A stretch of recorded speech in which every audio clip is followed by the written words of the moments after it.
Alright. Welcome to SideboardMTG. My name's Eric, and let's play MTG. We're going to be playing some Jund Midrange tonight. And this deck was built by me and the Coffee Time crew. It's another one of our brews. Everyone was wanting to see Jund, and I was wanting something competitive. So as we built this deck, we kind of just pulled up all of the different decks in standard period, and we just kind of said, hey, like, what cards do we need that are in this color pie that can help us have a good matchup versus, you know, this particular deck? And that's kind of how we came up with this Jund Midrange. So I hope you guys like it, and if you do, give it a thumbs up, and if you like the content in general, subscribe to the channel. Besides this deck, we've got a lot more coming. I know some of you like the Dev's decks. Dev put out a Jund Reanimator deck today, and we're going to be playing that tomorrow. So I hope you guys enjoy, and if you do want to see that, make sure you hit that notification bell so you know when I go live. Normally we go live somewhere between 8 and 9 o'clock Central Time. So for those of you in Europe, I think that's -5 GMT, maybe -6. I think it depends on like what time of year, but anyway, I hope you guys do enjoy tonight's show, and let's take a look at this deck, shall we? What's up? How's everybody doing tonight? All right, we got Madness, Curtis Hendricks. What's up, Curtis? How you doing? Jareth Miles here. Not gonna happen. What? It's not gonna happen. How you doing? Not gonna happen. James, welcome. Glad you could make it, James. I know James was excited about this. He had a part in helping us, you know, pick the cards and things like that, and then he kind of had to go to work, so he didn't get to really finish sticking around with us. But if you guys want to join the Coffee Time crew and be part of, you know, building decks and brewing and things like that, there's some options for you down in the link below for the Patreon. And if you want to get in on the Patreon games or something, there's an option there as well. But all patrons do get access to the private streams, which are on Tuesdays and Thursdays at 4 Central. So if you guys do want to get in on Coffee Time, we'll be more than happy to have you as part of the community there. Those shows usually go for about an hour. We brew on a deck. Somebody will either give us a deck that they would like for us to look at, or we'll just kind of brew one. So Rush here and James Carr also had a hand in building this deck. So and Jareth Miles even. So I hope you guys do like this deck. I think that it's quite powerful. It is very expensive. About 270 bucks online, something like that, 280 bucks online, and that's just the online prices. So it's a very expensive deck. So if you do want to like play around with these decks and things like that, make sure that you use manatraders. I mean, like, if you just want to test a deck, buying all the cards just to test, and you may not like how it plays or something like that, manatraders is a great service. It lets you rent the cards. So once you rent the cards, you can test that deck, turn those cards back in. It's a really good service. So if you do sign up, save yourself some money. Use SideboardMTG15 as your coupon code. It'll save you 15% on your first 3 months. It's pretty good. So let's talk about this deck a little bit. I think I got most of the shout outs there. I see you guys are all talking to each other. Rush really wanted... we originally had Voltaic Brawler in place of Goblin Chainwhirler, but Goblin Chainwhirler was so important that I really wanted it in the deck. And at one point I'd cut it down to 3 cards, but uh-oh. What is that? What's happening, Magic? Magic Online? Magic Online? What are you doing? Oh no. Oh no. Oh no. Who knows the wiggles? Who here is a parent and knows the wiggles? Oh no. But Chainwhirler it's a really nasty card. We originally had Voltaic Brawler in the deck. The deck doesn't have a lot of energy, so Voltaic Brawler wasn't exactly what I was looking for. And I thought we would just run Goblin Chainwhirler instead. The card is extremely extremely powerful, and when you have burn-based removal and things like that, it really pushes the envelope. So bad Magic Online, bad, behave. Absolutely behave, Magic Online.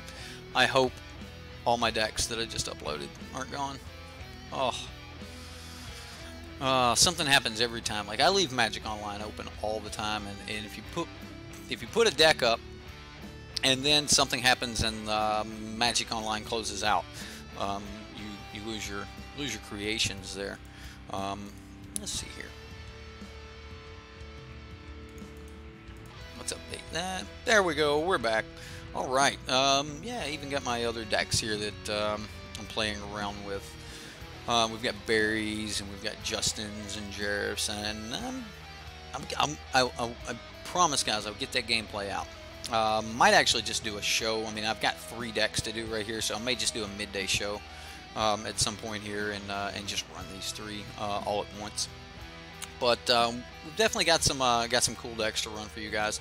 But tonight we're talking about this Jund deck. So let's get back over here and talk about why I chose Goblin Chainwhirler over Voltaic Brawler. I think Voltaic Brawler is really just a card that really just pushes a threat. Like, it has to be answered. It's not very hard to answer, as you can Magma Spray it, you can Fatal Push it, Upbraid it, Lightning Strike it, Shock it. Like, there's all kinds of ways that you can deal with a Voltaic Brawler, and I thought that it might just be a little bit too weak. The 3 power of Goblin Chainwhirler, or the 3 toughness of Goblin Chainwhirler, makes it so that quite a few cards that are commonly played to deal with those early removal just can't deal with the Goblin Chainwhirler. A lot of people are running Magma Sprays right now, and I expect Magma Spray to be extremely important right now, as Magma Spray is good against the vehicles decks, and we've seen how many red-black vehicles were in Birmingham. So I think that Magma Spray is a very important card to be running right now, and I think that if the green-black Constrictor deck becomes more powerful, or becomes more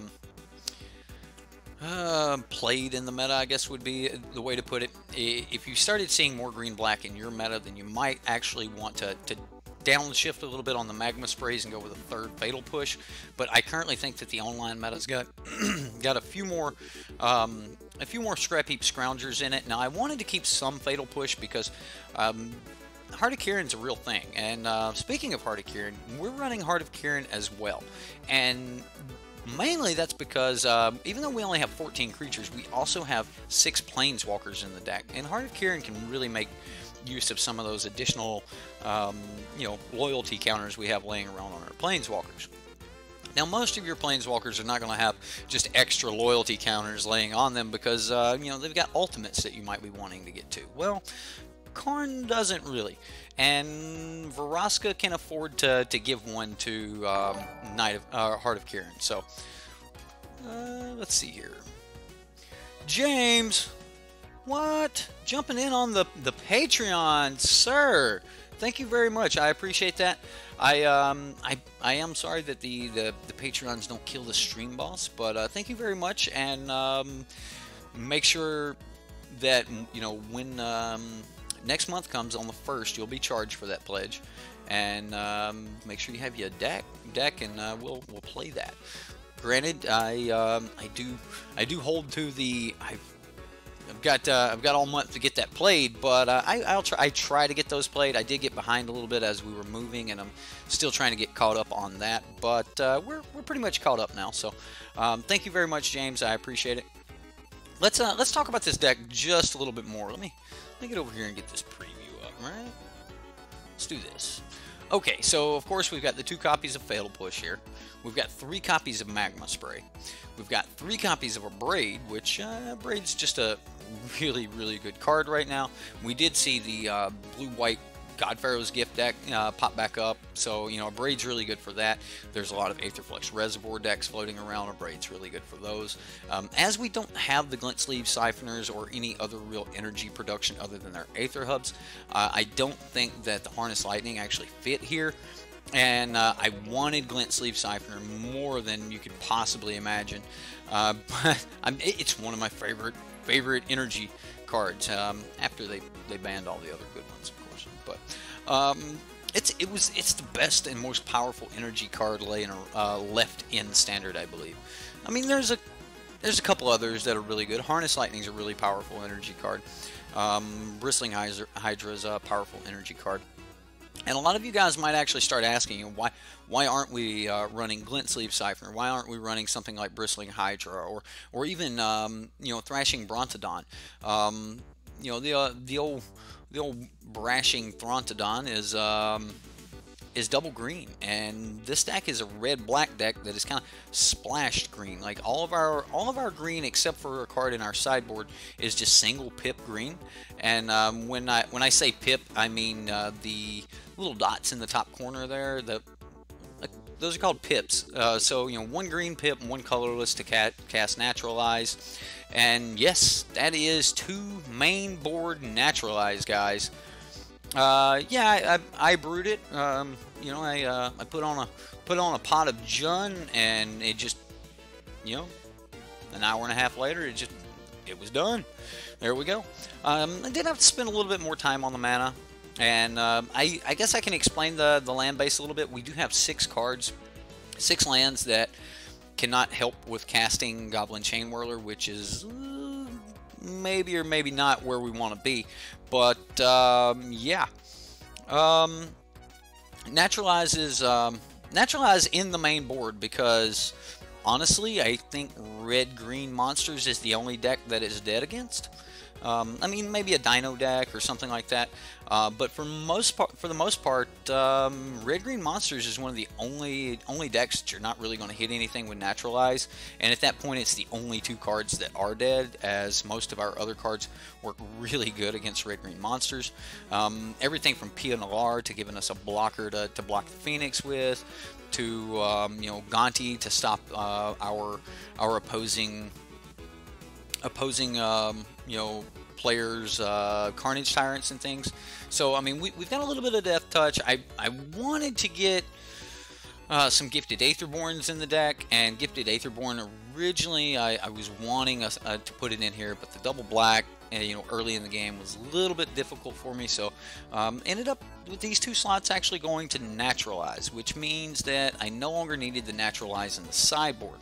Another thing I wanted to mention about Naturalize is a Abrade here is one of our premium sources of removal, and if we have to save every Abrade for an important artifact, then we're not actually using that to remove creatures and things like that. So Naturalize takes a little bit of stress off the Abrade, so that you can freely use the Abrade for other kill spells and things like that. So you know, we are running 2 Hearts of Kieran, 2 Naturalize, and 3 Abrade here in the 2 slot.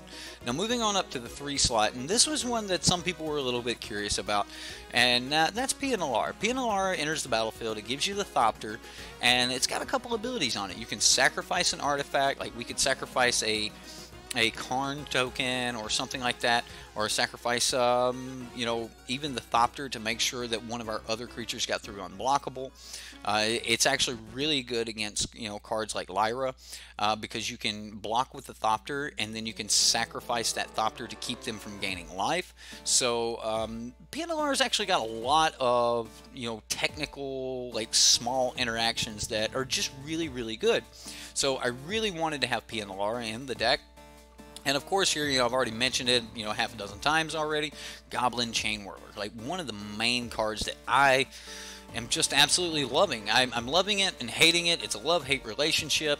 If you're playing any kind of small dorky deck, like we were playing against the Tetsuko deck the other night, and you know, one of the things about Tetsuko is, you know, 1 power, 1 toughness on most of those creatures.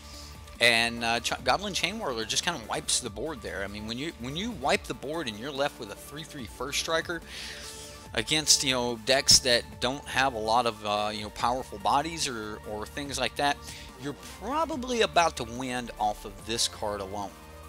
Not to mention, it also does a 1 point of damage to the opponent and each planeswalker they control. So if they down tick a Chandra and you play a Goblin Chainwhirler, sorry about your luck, Chandra. It's over. But you know, that's why we want to play it. It's just so good. Now, again, we're a 3-color deck. It might be a little bit hard to play this, and I'm not really expecting to get it down most games on turn 3, but there's going to be quite a few games where we can get this down on turn 3.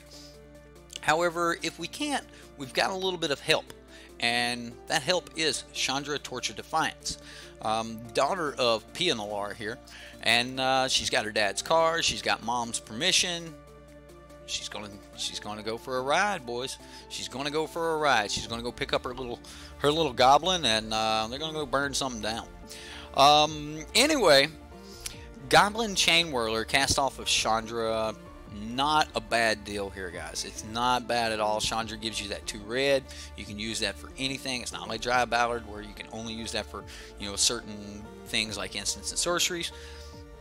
2 red mana. All you need is 1 other, and if you had 2 to cast Chandra in the first place, then you probably have what you need to cast the Goblin Chainwhirler, and may even have enough left over to cast a Magma Spray or an Abrade or something like that. So, really think that Chandra and Chainwhirler are just kind of a hand-in-hand deal. They're definitely a package. So, I mean, he's riding shotgun in Dad's car, right? I mean, he can crew it. If Chandra's out, she needs him to swing over and pick her up. Hey, you know, Goblin Chainwhirler can drive the car. Anyway, the dad's car. Heart of Kieran. Kieran Nallar, Pia and Kieran Nallar are Chandra's parents, you know, for those of you who are not getting my jokes. Yeah, alright, funny. Oh. Anyway, one of our other green cards, and there's not a lot of reason to be in green, guys. Like, I mean, we've seen in Birmingham that red-green monsters just absolutely, or red-black vehicles just crush the meta. So there's not really a lot of reason to be in green, and I believe Naturalize and Deathgorge Scavenger are some of the best reasons to be in green. Because Deathgorge Scavenger is going to, you know, pick at that graveyard. It's going to gain us some life in the aggro matchups. It's going to make it hard for them to flip a search for Azcanta. It's going to make it hard for them to have good targets left in the graveyard for their Gearhulks, which can be killed by Naturalize, by the way. It's going to make life difficult for anybody that uses the graveyard for absolutely anything. Just picking cards out of it is absolutely terrific. And I really like Deathgorge Scavenger. Like Voltaic Brawler, it is a 3/2, it can crew the heart, but we get a little extra interaction. This can also get the +1, but we're not going to get that trample. So, yeah, we're not going to have trample, but it should be okay. We should be able to get through with you know, Deathgorge Scavenger. We've got a lot of kill spells and things like that. Oh, wow. Am I dropping frames? Are we dropping frames, guys? What is going on? What is going on? Oh no, that got bad laggy. Uh-oh. Hold on, guys. Let me see what I can do. What's going on? Okay, well, I should start evening out. Hopefully it will be. Hopefully it'll smooth out a little bit here. Yeah, I'm dropping frames. Dropping hard, boys. You might need to go down to your settings and change the quality to at least 480p, and that should help out a little bit there. All right, let's get that preview back up. Let's talk about the rest of these cards really quick, and we'll go from there. 2 copies of Gonti. We needed another card that would. Yeah, we're skipping around. We're definitely dropping frames here.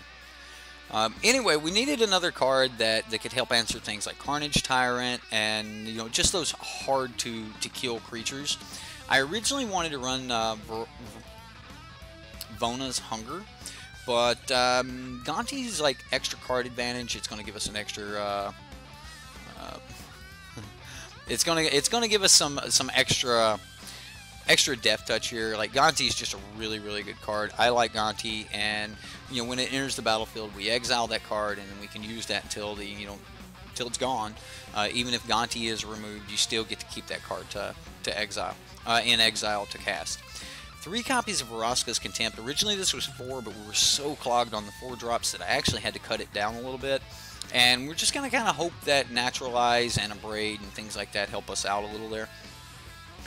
3 copies of Chandra. I've already mentioned the 3 copies of Chandra, so we know exactly why she's really here.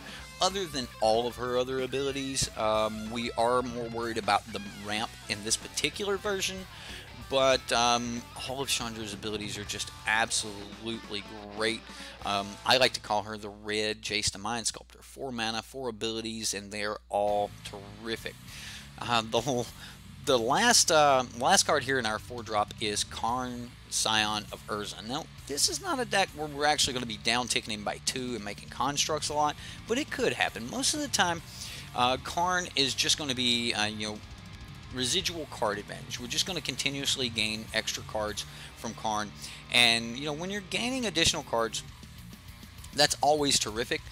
Karn is really good card, and I always tell everyone, the more powerful the deck is without Karn, the more powerful I think Karn is. So one of the, if you have a deck that's just good already, Karn's just going to hand you more good stuff.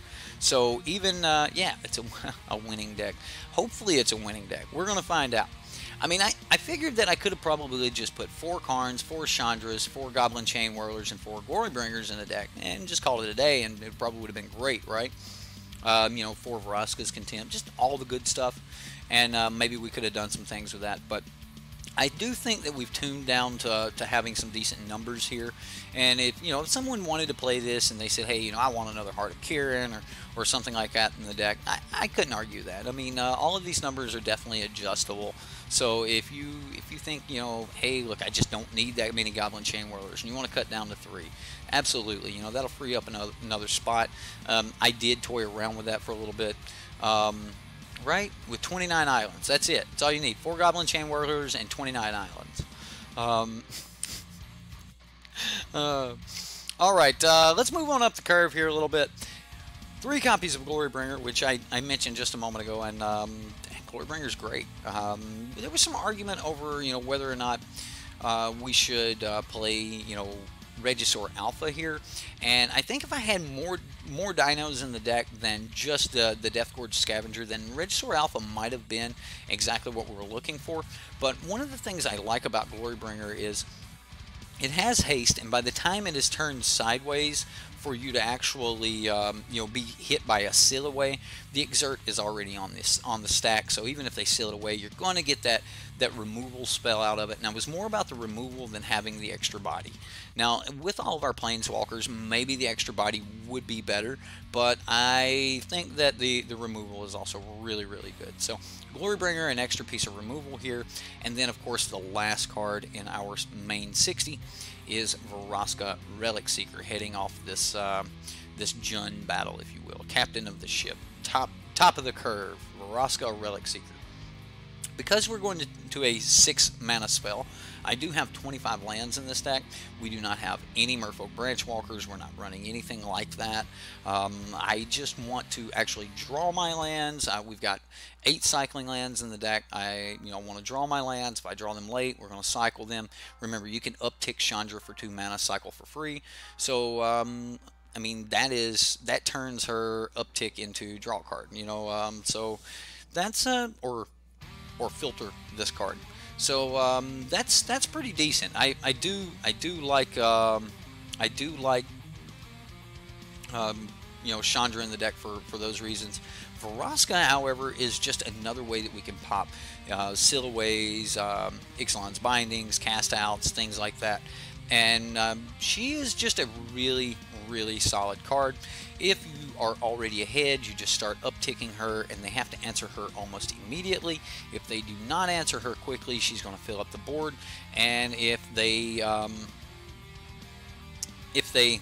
let you get that ultimate off, their life total becomes 1, and at that part, it's not really hard to stop. What is going on with my stream? Oh goodness, guys, goodness. Okay. Maybe I should post this as the deck tech and drop the stream, bring it back up, and see what happens here. Are we better? Man. Yeah, the stream is a little low here. Let's see what's going on. Let me see if I can fix this really quick, guys. Give me just one moment here. Let me get back over to. Let's get back over here. There we go. And we'll get rid of that preview plane. We still seem to be dropping frames. It's the revenge of the brawlers, right? Yeah, because I don't think the brawlers were mad that they're not in this deck. I mean, the only thing they were going to do in this deck was get killed over and over and over again. Let's look at the sideboard here real quick before I have to stop anything else. We've got 3 copies of Duress, 3 copies of Sweltering Suns, 2 Lost Legacy, and 2 Carnage Tyrant. Now let's talk about all the one-ofs here and some other strange cards that I have in here. I have an Angrath the Flame Chain because I believe against control it's just an absolutely terrific card, making them discard a card and they lose 2 life. I believe that is really good against Galta decks and things like that. I also like to bring in Angrath because they play a Galta, you take the Galta from them, smash them back, and you'll be done with the game. Most of the time you gotta actually kill them when you do that, but it is a powerful play. Direfleet Daredevil, one of my favorite cards, another first striker, goes really well with our burn-based removal. So I do like the Direfleet Daredevil. You can burn something with an Abrade, block it with a Direfleet Daredevil, and you just block the Scarab God or something. So another one-of card in the deck, and that's Journey to Eternity. Now this is definitely the fun of card. I feel that every deck has room for at least a fun of, and if we think that there's a deck that we're up against that doesn't have a lot of removal, then we're probably going to bring in the Journey to Eternity and kind of go from there with it. I do like Journey to Eternity in decks that have creatures that can sacrifice themselves because it's much easier to actually flip this, whereas you can put this on a creature and most of the time your opponent does not even want to remove it. But I do want you to think about just every turn bringing back a chainwhirler or a PNLR or something like that. Just extremely powerful. If you can bring back a PNLR every turn with a Journey to Eternity and block with it, you create 2 blockers just by cycling through that PNLR. And then it doesn't exile the creature. It just brings that creature straight back to the battlefield. If it dies, it goes back to the graveyard where you can bring it back again. And it's Eternity. So the last card in the sideboard, Crushing Canopy. This was originally 2 more copies of Naturalized, then it was a singleton copy of Naturalized and a 4th copy of Abrade. And then at that point I was like, when would I bring in the extra copies? And those extra copies would either come in against a white deck or anything that had flyers, and normally those are the white decks as well. You need a good answer for Lyra, and Crushing Canopy can deal with Lyra. At instant speed will just destroy target creature with flying, or in that exact same deck it can also destroy target enchantment, which would be Ixalan's Bindings, cast outs, things of that nature. So a lot of cool cards here, and I'm going to see if we can get the stream smoothed out, and if we get everything going there, we'll jump into some games. Dab on the hater?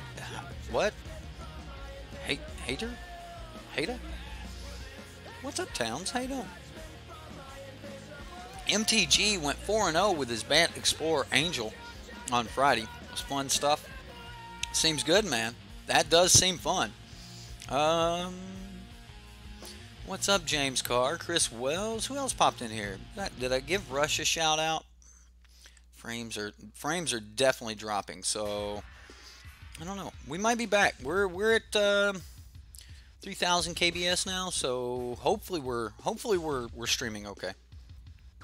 So everything seemed to look better, guys. You guys let me know before I jump into a game, because if I need to stop the stream, I want to do it now before we get into a game. Does everything seem better for you guys? Make sure you go to your little settings there on YouTube and change the quality. If everything looks fuzzy, if you can't read the cards or something like that, change the quality, and that should help you out a lot. The deck list. The deck list is in the description box below. There should be a deck list down there. Seems fine to you. What's up, Floyd? All right. Well, let me check that. Is the deck list there? Did I not put it there? Yeah, it's right there under Quick Rent. Let's change Quick Rent to Deck list. There we go. Now it'll be deck list. You guys will be able to find it there. And if you want to check out, some past streams, just look right up there in the top right-hand corner, the little eye with the circle around it. Take you over to some of the past streams, and you can check those out. But for now, let's go play some Jund. I feel confident with this deck. I like this deck. I think the deck's pretty powerful. Then this happened. Maybe the stream just needs a little love. Barry, by the way, sir, got my up system in today, so we'll be putting that through. Thank you very much, sir. I do appreciate that, and I everything that you've done, sir. I want to give a shout out to Barry here. He recommended and helped and got the stream and up system. So power outages will no longer take the stream down. No blinks or anything like that will take the stream down, and that's thanks to patrons just like Barry here.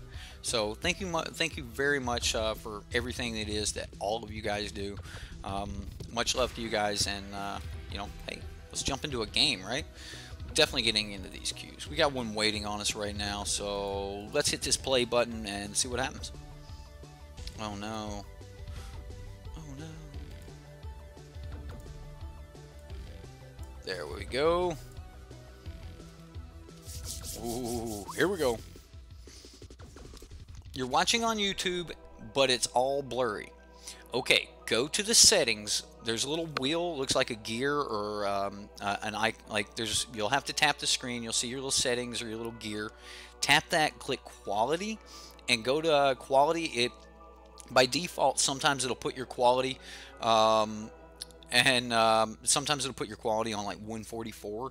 Just up that to at least 480p. Like depending on what if you're running off a mobile or something, you might not want to go to 1080 or anything like that. But if you want to go at least to 480, this way you can read the cards. So that should help you guys that are having a blurry picture, because sometimes when I drop frames, YouTube will automatically downgrade your video quality and it won't up it. So hopefully that'll help you there. Let me know if it doesn't. Sweet, that worked. Gotcha. Awesome. Well, we're waiting on an opponent. We've got a mean deck to play here. I've got to fix my chair so we can see Lamp. Can't have him over there. All right. Is that better? There we go. Can you see now, Lamp? You good? Okay. All right. All right. Just look over my shoulder there, buddy. We got Blink Us. Blink Us is the opponent. All right, guys. Let's do this. Yeah, I do have 6 Planeswalkers in the main deck. Aiden, the Canadian. So you're from France? Cool. Let's wish our opponent some luck here. We have some too. So good luck and have fun. All right, here we go. You can tell I'm in a good mood. I'm actually wishing the opponent luck. We've got some Fatal Push, we've got Vraska's Contempt, we can deal with early artifact or an enchantment. The hand's not overly powerful, but we've got some decent removal. I think I'll keep it. We have 2 red, so we just start out with a Sheltered Thicket. I don't know, like we don't get to start with Fatal Push. I mean, we can always drop the Fatal Push when we need it. Yeah, I'll keep. It's not that horrible of a hand. Kenyans, please go check out the 3 decks you posted on Reddit. You've posted 3 decks on the Reddit? Alright, so I'm just going to start with a Sheltered Thicket and pass the turn. Opening Naturalize. Love it. Well, I tell you what, we're going to see if Naturalize is any good here, guys. Well, look at that. We just need to top deck a Goblin Chainwhirler, guys. Goblin Chainwhirler for the win. Come on, play your search for Escanta. Play your search. No? No search? Okay. We're just gonna step back. We'll play with the opponent here. Ooh, he's Esper. Esper. We could have hit turn 3 Goblin Chainwhirler. Just saying. It did go down that way. We're not gonna hit turn 4 Vraska's Contempt. But we would have hit the turn 3 Goblin Chainwhirler. black-white could be interesting. Well, you should stick around because we're going to be playing Justin Clay's black-white deck, and it's pretty cool. You know, just run this Glorybringer out. Let's make him counter something. He's been wanting to counter and cast his spells the whole time anyway. Let's let him cast one. There you go, opponent. You got it. All right, we're tapped out. Now you can go do things. Do something. Just not the Scarab God. A Canyon Slew. Well, we'll play that and pass. Here we go. No real threats here. Does the deck play Thrashing Brontodon? No, it does not. It does not play. It does not play Brash. I wanted to play Brash, but Brash is double green, and honestly, the deck's not really set to hit double green. It's set to hit triple red, and in most situations, it'll hit double black. Yeah. Ooh, well, I want to play the Chandra.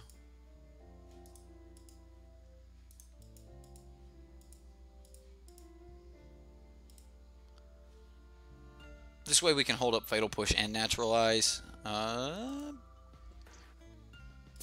Let's exile the top card. It's probably a Goblin Chainwhirler. Nope, just a Canyon Slew. So turn that into a little damage. Now, if he goes to cast out here, that's fine, but it's probably a Vraska's Contempt. It is the Contempt. Ah, what Contempt?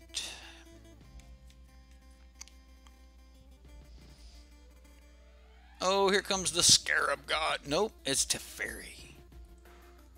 Well,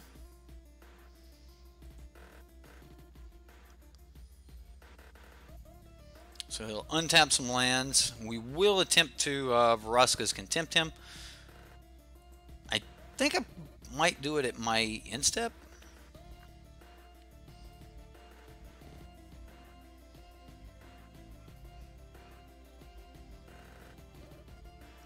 Or do we just try to play Vraska here? I mean, we can go for the Glorybringer and just try to hit it. We can pass and try. I think I'm just going to pass and see if he tries to draw. Okay, we'll try it on his turn then.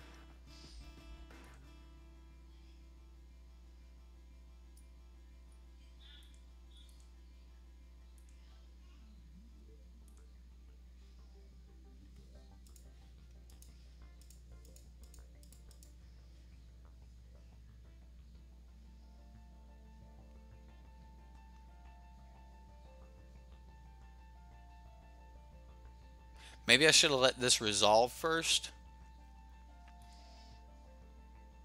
Yeah, definitely should have used my priority that you get after that resolves. So he wouldn't have gotten that opportunity. Do I want this extra land? I know these Fatal Pushes are a little bit dead here. This is actually not a dead card in this matchup.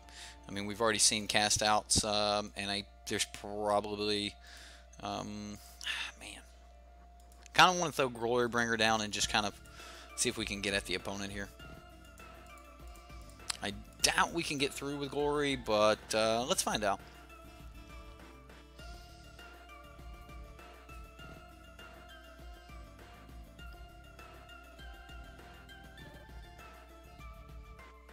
I mean, he's probably got Settle and quite a few other mean cards. Right, so he's going to go ahead and remove that.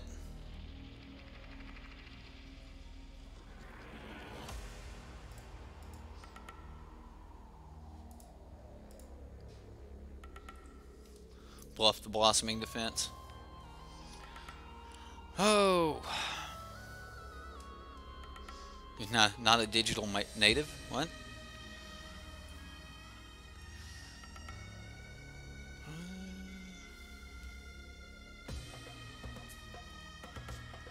There's a search for Escanta.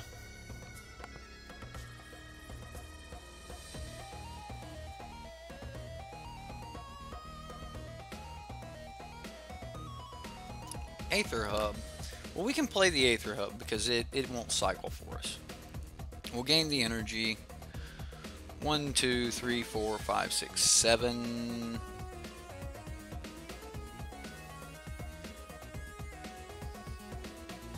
Can he answer?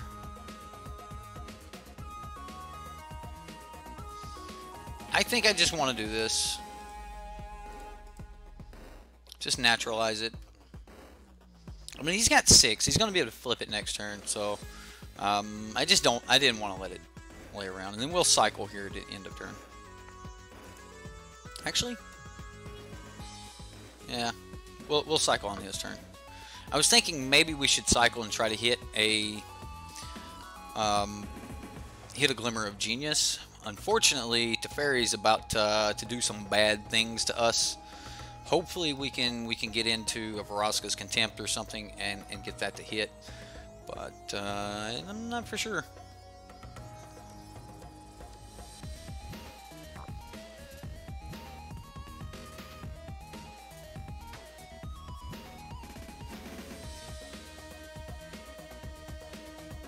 He untaps my land. Well, I will use it to cycle. Okay, well, it was just another land. We'll play that land. And I think here I want to go for the Vraska.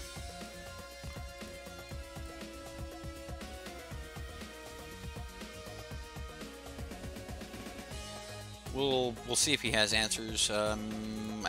We make a dude and pass. That's about all we can do here. Teferi's gonna go ultimate on us, and there's not a lot we can do about that. And that's blue-white control. He just plays another Teferi. Is what's going on? Hieroglyphic Illumination. Draw 2 cards. Exile 2 permanents. And that's going to be game. I am not sticking around to watch blue-white control exile every permanent I own. So he got ahead of us there. We were not able to stick a threat. So I definitely want some more threats here. We're going to bring in the Carnage Tyrants. We're going to bring in Angrath. We're going to bring in the Crushing Canopy, maybe. Let's go Lost Legacy instead here. And I think that we can take out the Pianolars. I think we can take out the Fatal Pushes and Magma Sprays. Maybe keep the Pianolars and Direfleet Daredevil. Let's get this fixed. Duress is probably going to be really good. Now, if I knew that he had Lyra, I would bring in.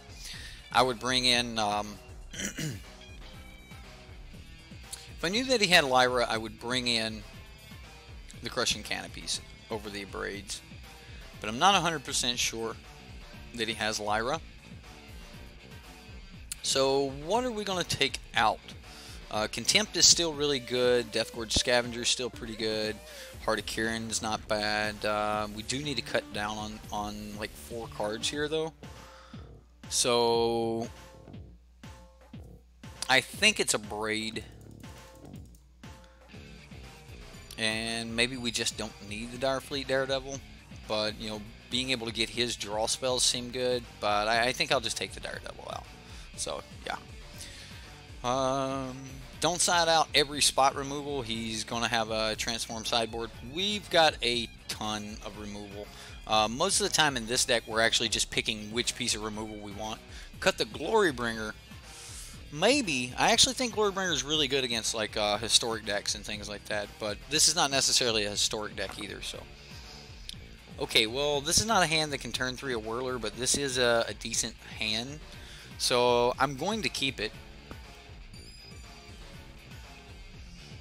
And we'll just start with a Woodland Cemetery and pass the turn. So next turn we can go Duress and then play one of our other cards. Turn 3 we can attempt to... yeah, we'll just play the Aether Hub here and Duress the opponent. And we'll see what he's got.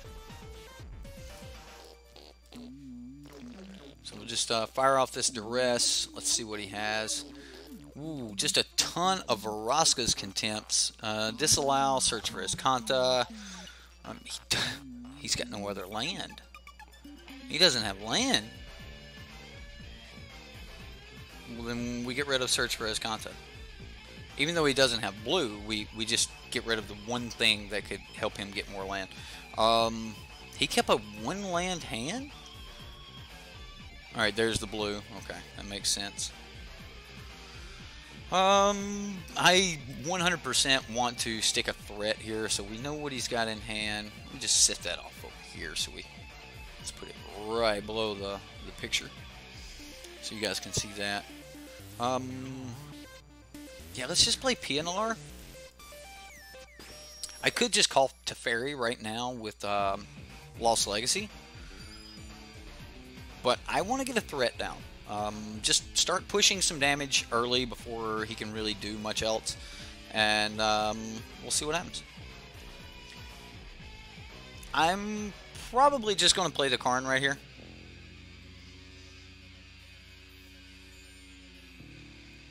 Like we could Lost Legacy as Vraska's Contempts, so they like.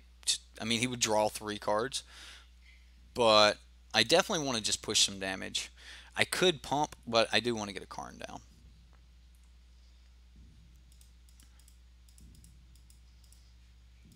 Did you draw negate?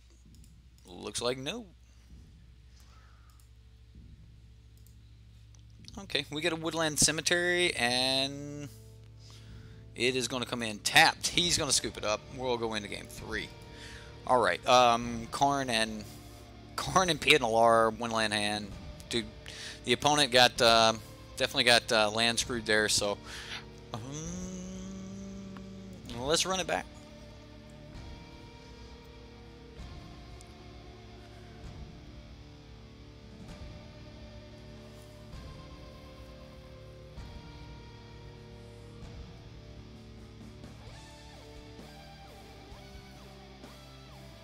Well, Glorybringer comes in with instant speed, and we're worried about seal away, so or with haste, not instant speed, but with haste. And seal away grabs Glorybringer. You use seal away to, or you just pop the seal away with one of our many ways to deal with it. And Glorybringer's back and back in action, like he was never even gone. Also, by the time Seal Away can get to a Glorybringer, it's already put its Exert on the stack, which can kill most of the small white decks that are running Seal Away and stuff. So here we are on Sheltered Thicket into a Rootbound Crag. It's going to give us our Naturalize. We don't have our black, but I feel confident about the deck being able to get black.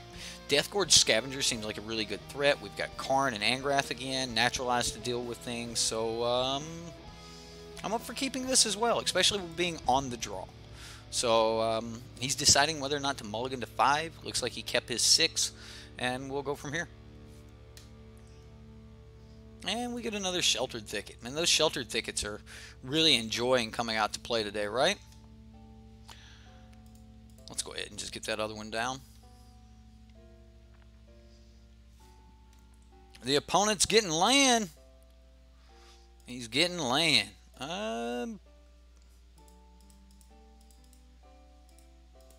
Let's see if we can drop a threat.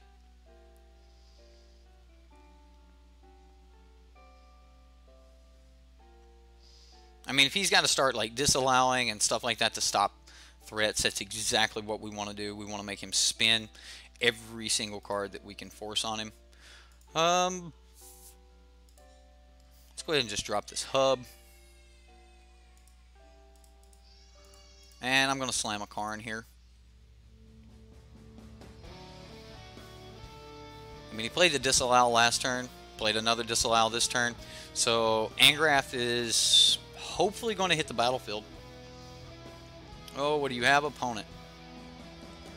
Teferi. Did not get to stop it. Teferi's down. Hard to beat once Teferi hits the battlefield, guys.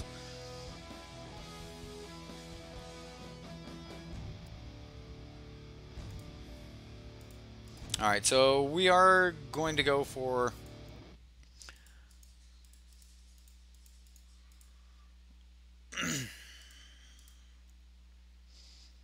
see if we can make him discard a card. I mean, Teferi's going to make him draw cards. We're going to try to make him discard cards here, so...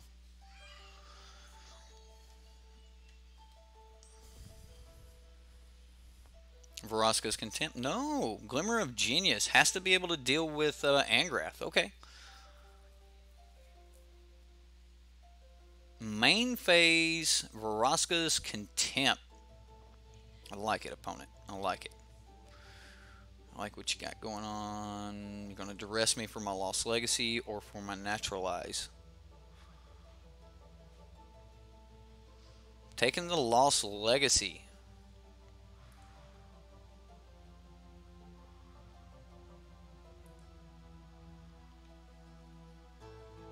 Well, we're definitely going to play that. Well, play the land, I mean, so that we can get down Gonti eventually, hopefully. We'll make him discard a card. And then we'll play Goblin Chainwhirler. Like, this is not, like, the matchup for Chainwhirler. Chainwhirler is more or less just a threat in this matchup.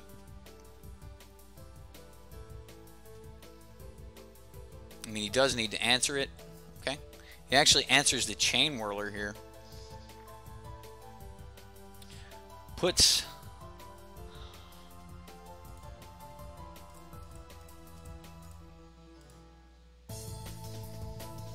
So, Gonti? Give me a Teferi. I should have possibly taken...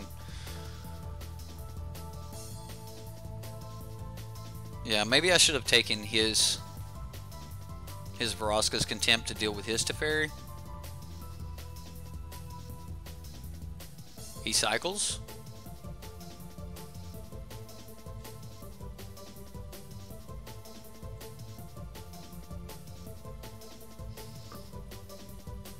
Dragon Skull Summit.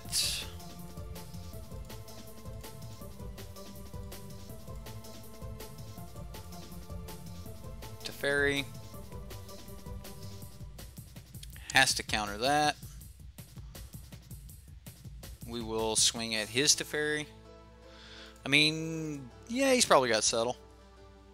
No Settle, okay. Next turn we draw, what, Angrath? I mean, we made him use the negate, so hopefully he doesn't have one of those. Let's try our Angrath.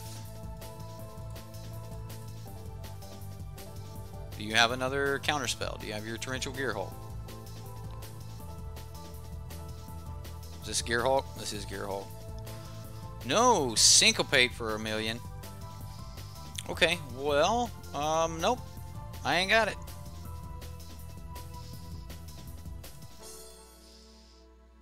Alright, well, I mean, he got us with the Syncopate. We did kill the Teferi.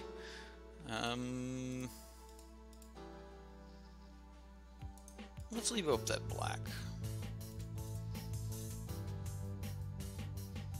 It's a good bluff. Disallow.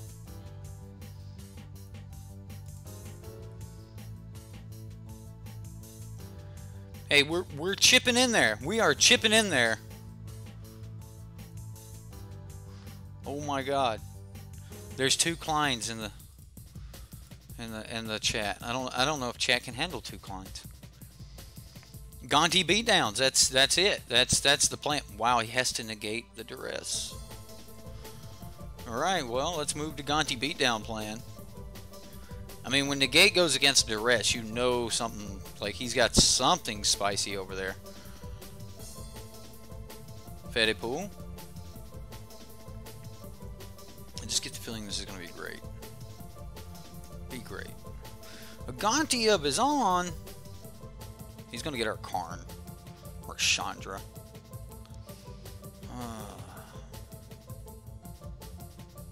Hubba hubba. Well, let's kill Gonti. The Gontis are dead.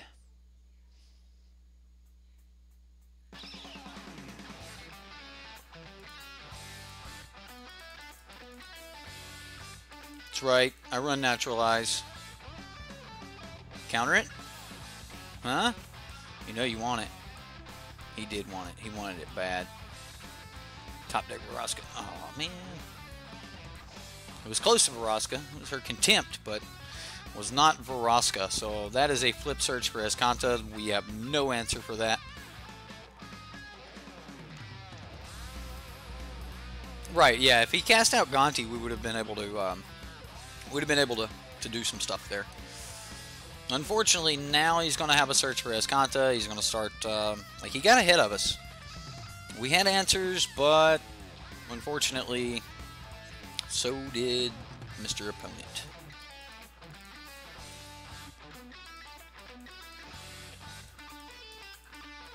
So he needs to... Okay.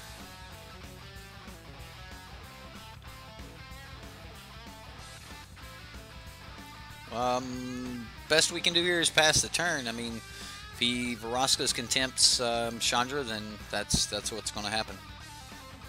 Yep.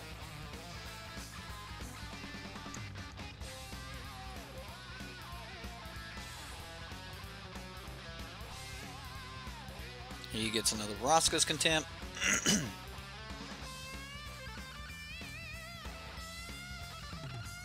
Duress, he's going to take away our Vraska's Contempt. We play land and pass the turn. Well, unfortunately, we're just kind of stuck on lands and hoping we can top deck a threat. We do need to keep pushing threats. Every turn that we don't actually push a threat, he draws an extra card.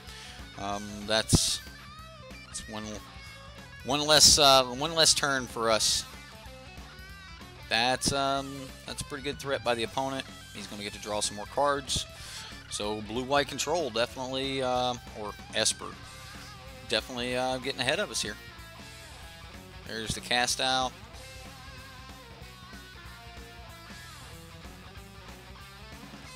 Karn.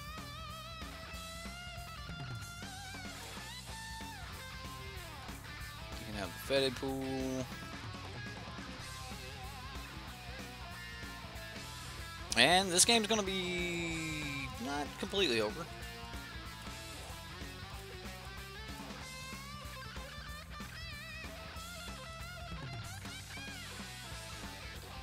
Disallow? No? Okay.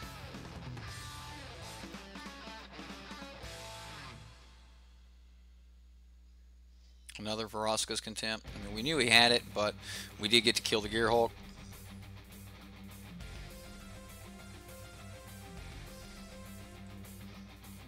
Hard to, do I have a puking emoji? No, I know I do not. No, I do not. Our high-priced, powerful deck is not standing up very well to blue-white or Esper. I mean, yes, it's got black in it, but it's a lot like the blue-white control deck that's been floating around. The only way it can really kill you is a Torrential Gearhulk. We'll attack Karn. Settle. Seal away. Come seal away. Come seal away.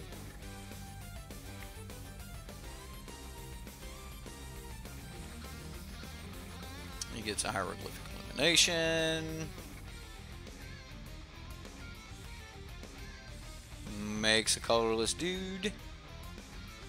Field of Ruin. We get a hub. I'm not going to play the hub.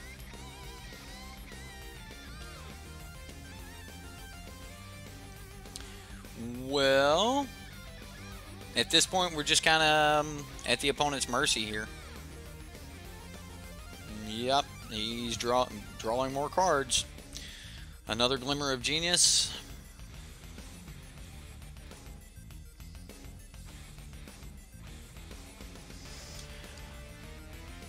Esper is the control shard, makes sense, it's strong. Yeah, I mean, Esper's always been, you know, one of the most powerful control combinations.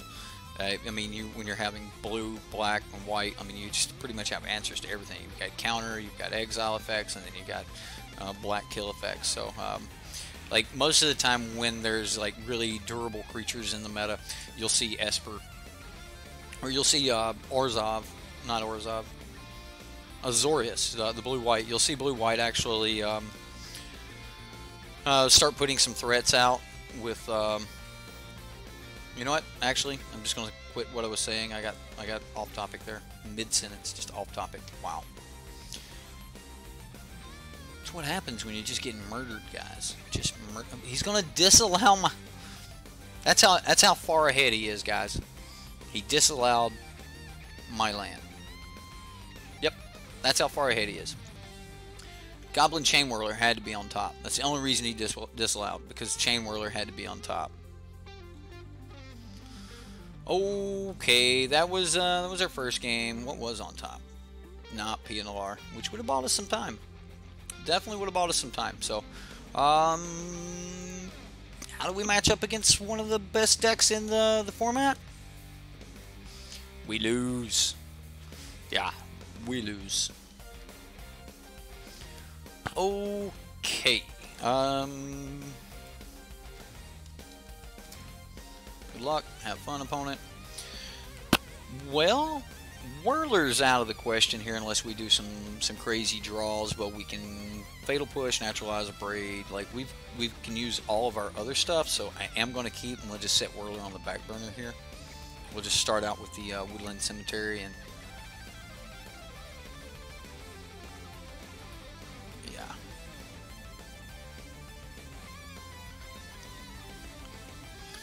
Don't still leave, champion. Okay. Whew. What 3-drop? Halar?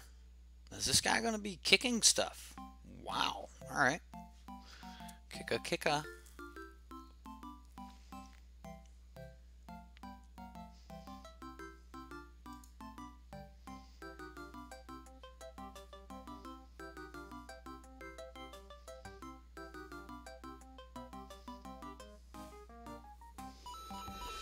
Like, do I braid it now or wait? Or do I just kill the Lana World? If he's a kicker deck, he's probably got a ton of land. So he's probably going to get to his land anyway.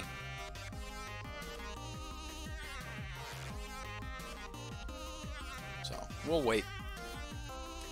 We will wait. The Signet lands.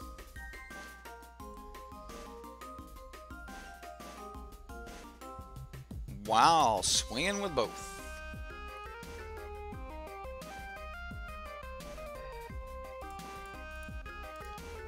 Let's go for it.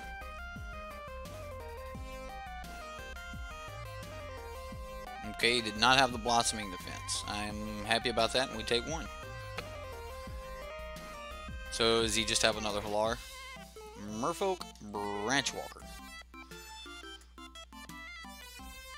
It gets the counter. Ooh, Untamed Kabu. Is this Deb's deck? Wow, this looks a lot like Deb's deck, guys. Venturous Impulse.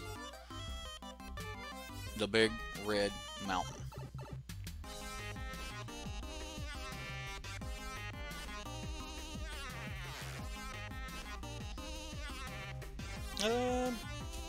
So, if I play Aether Hub, I can do both this turn. So I'm going to play Aether Hub so we can braid and Fatal Push. But we'll wait.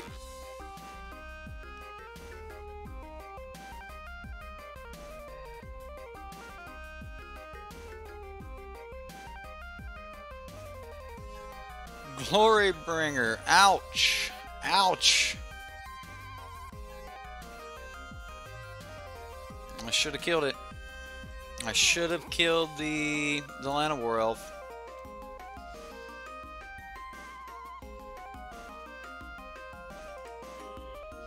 Hey, do we save the Abrade to help deal with the Glorybringer? I don't think so.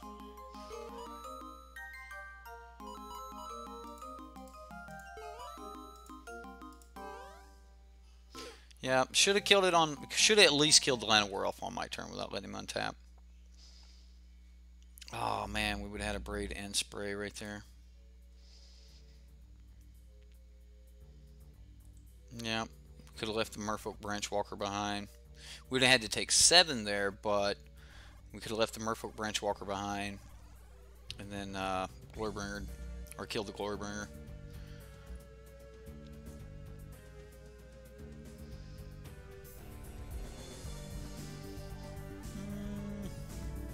So Naturalize, I think, is dead in this matchup.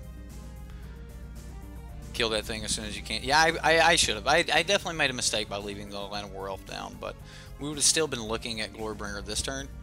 So I mean, it would have been 4 points of different, 4 points of damage difference, which 4 points is huge. Oh man.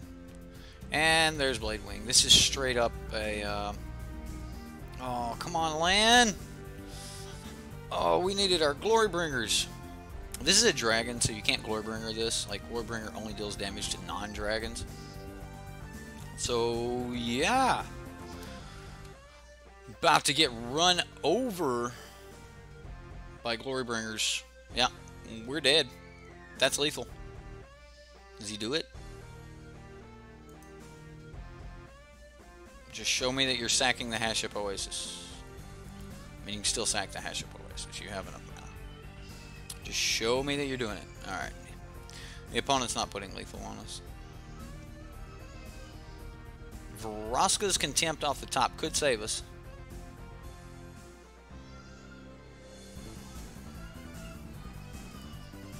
That will not save us. I don't want him to see that we have those things. Remember, Glorybringer cannot deal damage to other dragons. So we're gonna go ahead and get into the next game. So let's begin sideboarding, and we're gonna take out.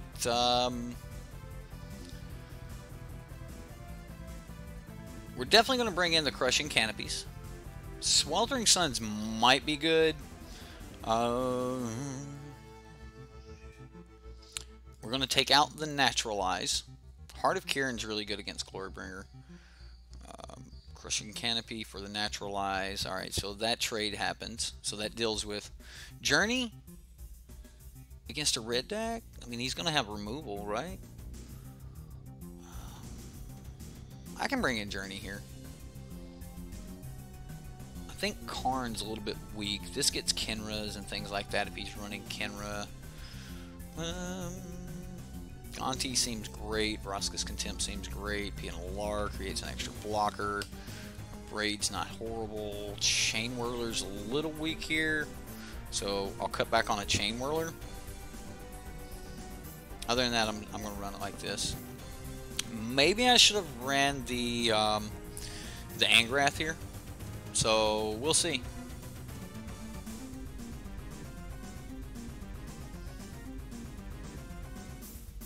I mean, it's a good removal hand. We can deal with Glorybringers and Vitrix and things like that. So I think I'll keep it.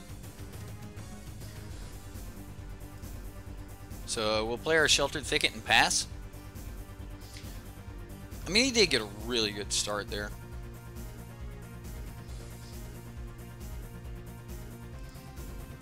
It's a good target for his Braid.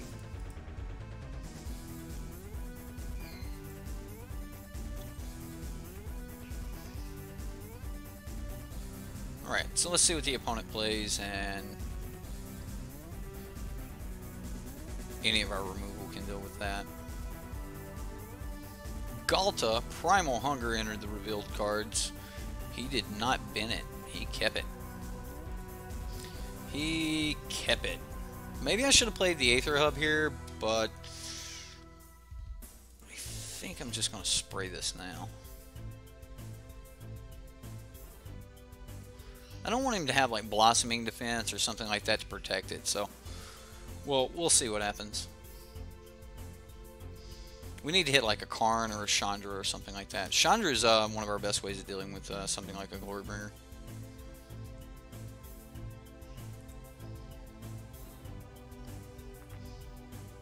We've got plenty of removal, but we're not actually getting any creatures. We're not getting any threats.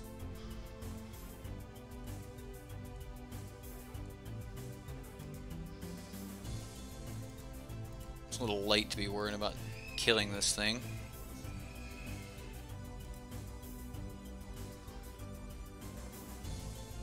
Now we can at least stop a Glorybringer this turn.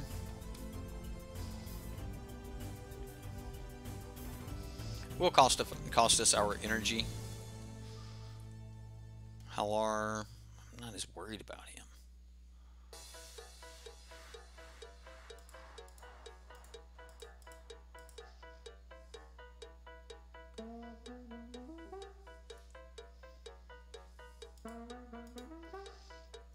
I'm gonna crew. And the main reason I'm crewing here is because I'm not trying to get Revolt to use Fatal Push, because I expect to use my black mana to cast this Vraska's Contempt soon. So we'll see where that goes.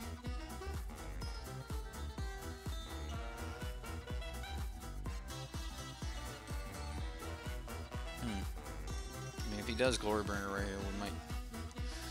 No Glorybringer.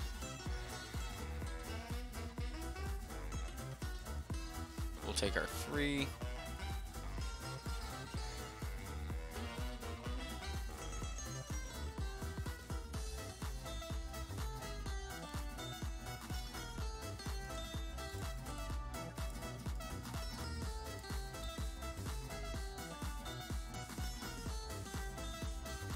So we'll play Chandra,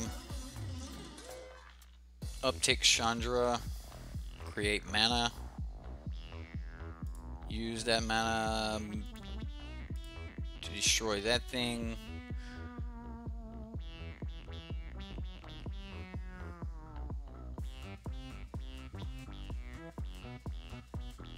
He's paying green? What are you doing, opponent? Sheevan Fire kicked.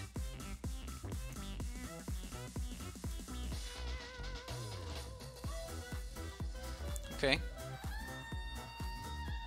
It's going to kill Pia.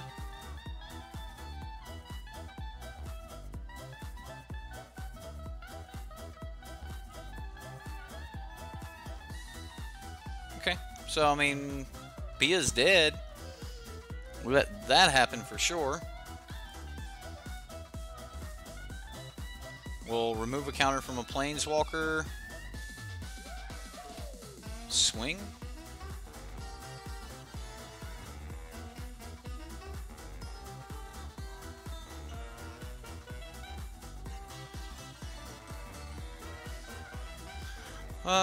I mean, it's not horrible. The reason I removed the counter from the Planeswalker and didn't crew in response to the PNLR is because I want to keep the Thopter up to try to protect Chandra here. I mean, I know he's got Trample.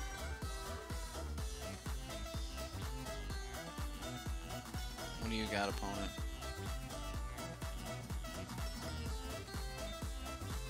Puncturing Blow. Ouch. Well, we trade Heart of Kieran for his dude.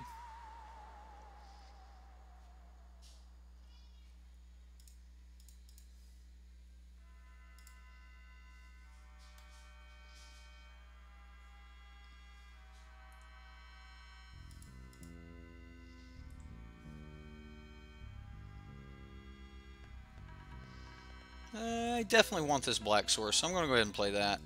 We'll uptick Chandra, see what we get. We got a Crushing Canopy. Can't really use the Crushing Canopy. I'm going to pass because we do have Vraska's Contempt available right now. I mean, if he wants to swing for 1 with Land of War Elf, I'm okay with that.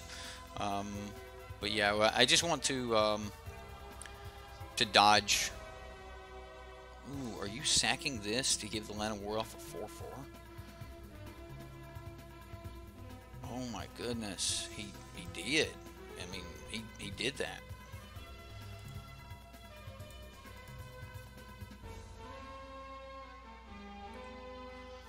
Okay, well, here we go. Let's exile the top card of our library. It's Canyon Slough. Yeah, we can do that. And now we're on the Karn Chandra plan, which is not a bad plan.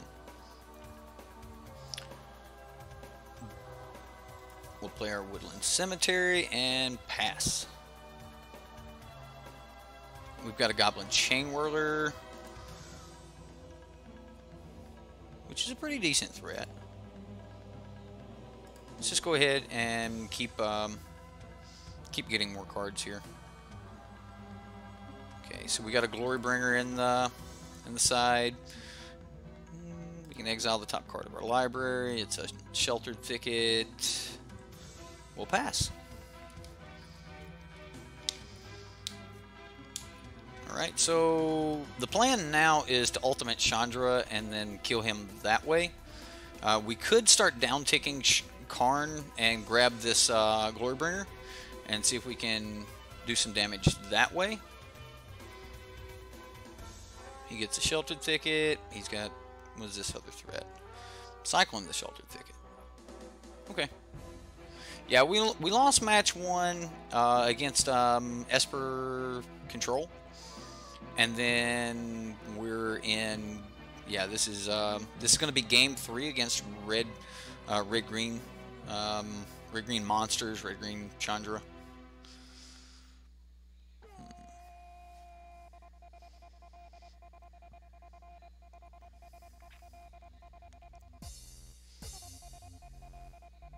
Do we want to get into a racing situation?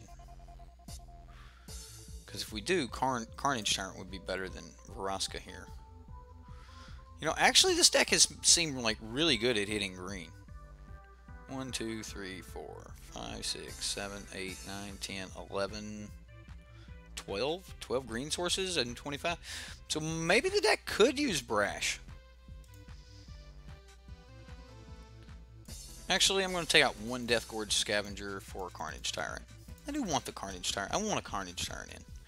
Probably shouldn't be watching right now, but you are. Oh, yeah. You know, I actually thought about that, Zax. I was like, man, we ain't seen Zax in a while. I hope his tests are going well, because James Carr was telling us that, you know, this finals week and things like that, and he, you know, he just took one of his finals, and, you know, I hope he did well on it. But it got me to thinking. I was like, man, Zaxadillo has got to be right in the middle of, you know, testing this week. So, good luck, Zax, man. I hope you're the best. Okay, well, I'm going to start with a Canyon Slough here, and then follow that up with a Sheltered Thicket, and then turn 3 Goblin Chainwhirler.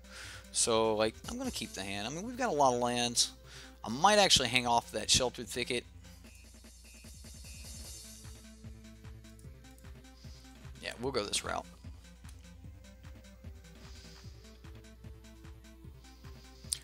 So far the games have been entertaining. We've been fighting, and not just completely run over. Teferi is still doing crazy things to people, but we got another Sheltered Thicket, so I feel safe to go ahead and play this one. I didn't do it.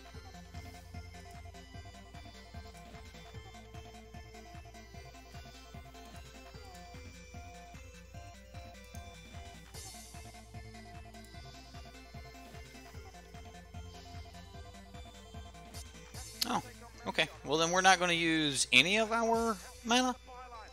Yeah, we're not going to use this spell here.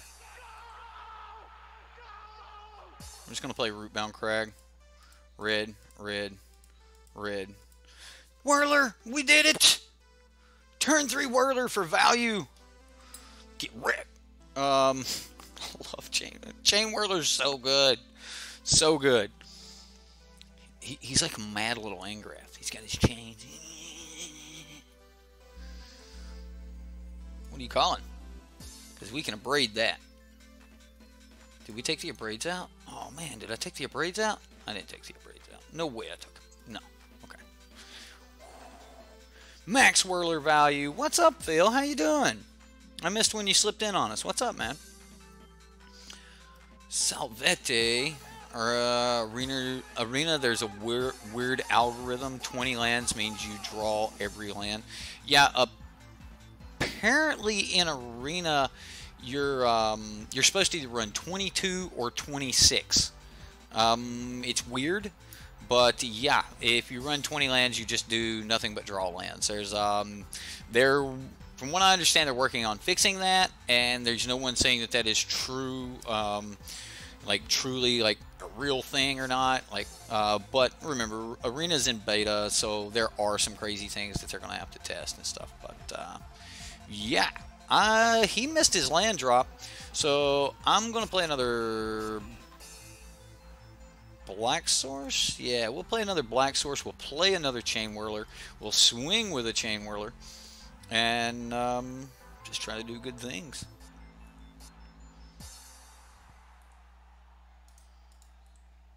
Come on, chainwhirler, show me what you got.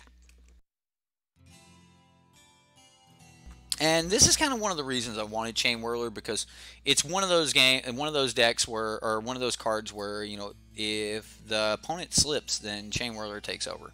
Opponent scoops chainwhirler. That's how good the card is. Cast chainwhirler, guys. Just cast chainwhirler. 4 blue lands and 4 red sources. We've got 6 cards in the deck that cannot cast chainwhirler, and that was one of the hardest parts about like trying to build the Jund chainwhirler deck. I mean, these petals, we've seen how hard it is to get the petals on curve and stuff like that. So we've had multiple games where we were able to get the 3 mana, but we didn't have chainwhirler all the times. But man, we got to see chainwhirler in action that game. That was very sweet. We did run up against the one deck that our mainboard negate is just dead against, which is just a direct swap out for those canopies. I mean, when they've got glory bringers, canopy's going to be great. So yeah. Ratsuko. I am actually brewing a Ratsuko deck. Did somebody say they had a Ratsuko? Who said that? Rush made a Ratsuko deck yet, bud? Oh no. I'm actually brewing on a Ratsuko deck. For like everyone's asking me to run Rat Colony, and Tetsuko seems like it's one of the best cards to run with Rat Colony. So I am brewing on a Rat Colony deck. But so you guys, I think it's Salvete. I actually think it's you that is asking about it all the time. So yeah, you're going to see a Rat Colony deck here fairly soon. It's one of those fun decks that that a lot of people have been kind of playing with, but I think that I want a Ratsuko deck. Like, I definitely have Tetsuko in what I'm brewing around with. I seen some people playing a version of it on like Arena and things like that. And you know, Rat Colony and Tetsuko seems great. So, do I ever play MTG tournaments? Like online tournaments and things like that? No, not really. I haven't gotten back into like competitive Magic. Won a couple PPTQs and went to a couple RPTQs in my Magic career. Top 8'd you know, Grand Prix, 5-0'd. I made day 2 at Memphis, and that's about it. Yeah, that's like the height of my Magic career, but I also didn't really chase it a lot. So keep listening, Seth. You'll change your mind. You'll be like, man, this guy's an idiot.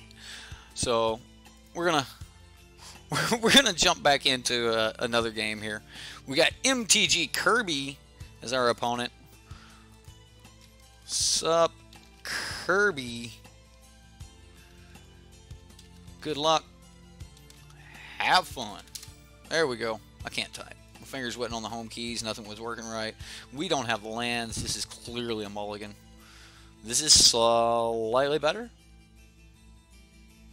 This is better. That's okay. I mean, they're one-shot colors, but I mean, that's just kind of one of those things you got to deal with. So we'll just play our tap land and pass.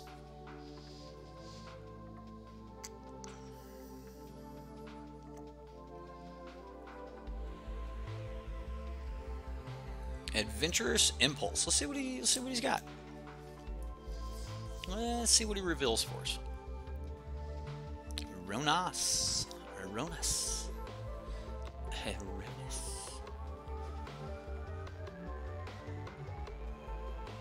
Wow, just all the hubs.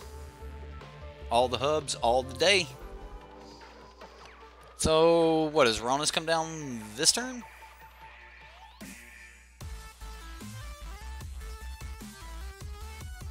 Ouch. That's gonna hurt.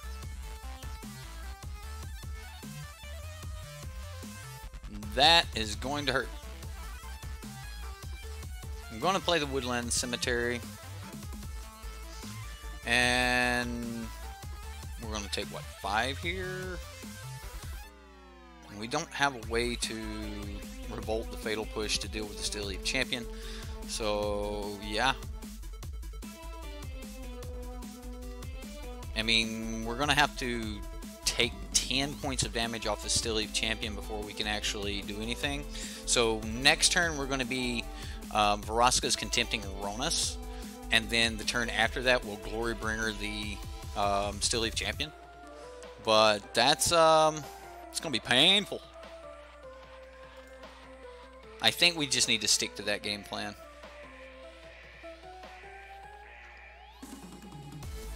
Let's do it now. I don't want to wait and do it on his turn because then the Ronas will get the Blossoming Defense buff. So like, I'm just worried about that. I mean, we would go from... Yeah, okay. Bam. Yep. Blown out. That's game. Game! I don't know. Next turn, we might be able to kill the Still Leaf, depending on what he's got as, you know, follow-up threat. But right now, like, Galta can be a threat. I mean, if he turns this into a 4, does he keep it up top? J-Light, yeah, he just rebuilt it twice, so, yeah, that'll deal with Ronas too. Yep.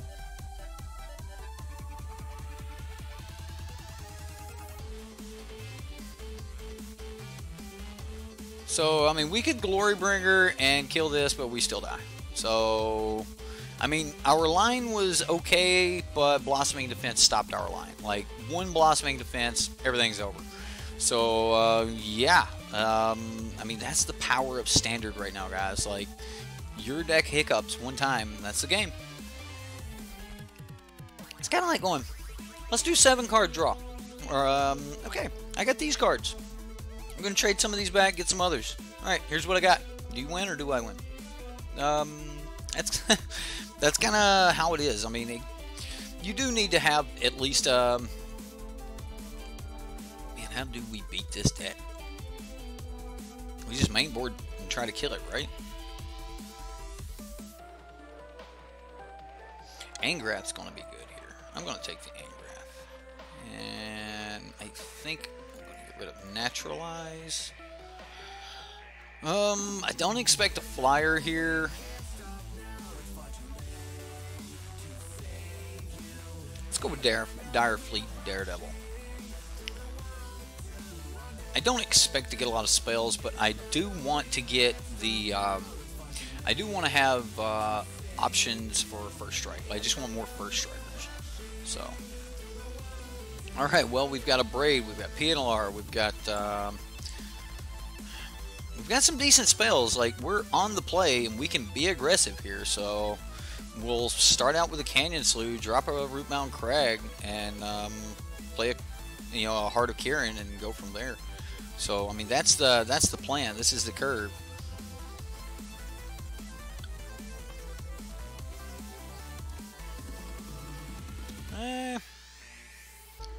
Pashiri. Not so worried about Pashiri right now.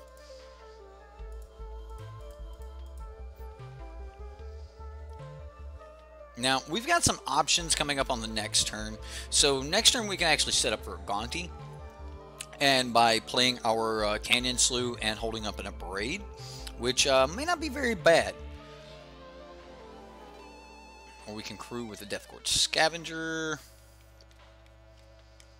Do I want to set up for the Gonti?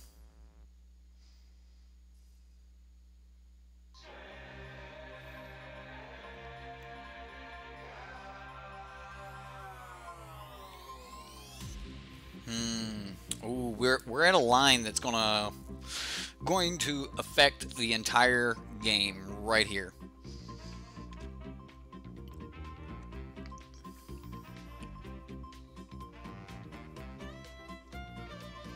What 3-drop can we abrade that we're worried about? Do we just abrade Pashiri to keep him from making tokens? Do we swing with Heart of Kirin? Since we have 2 3-drops, I think I can play the PNLR this turn. Yeah, I'm going to play PNLR. And I'm going to swing for 4. Like, we're going to try to be aggressive. Like, one of the beauties of having flying is to be able to get over decks like these. So we're going to try to be aggressive and see if we can close this game out before the opponent can really get to rolling. So let's see what happens.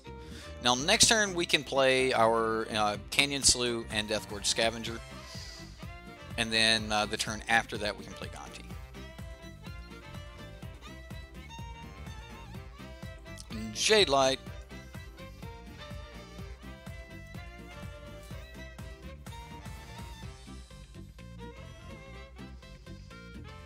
That'd be worth killing.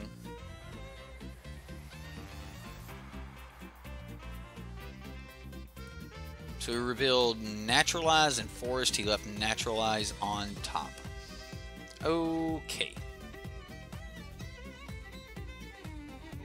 So this will be one of the last swings for our Heart of Kirin.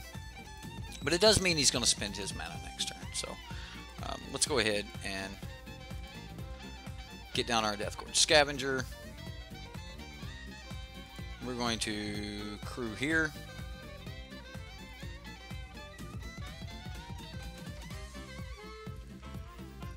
And I'm going to attempt to trade Pia for Jade Light Ranger.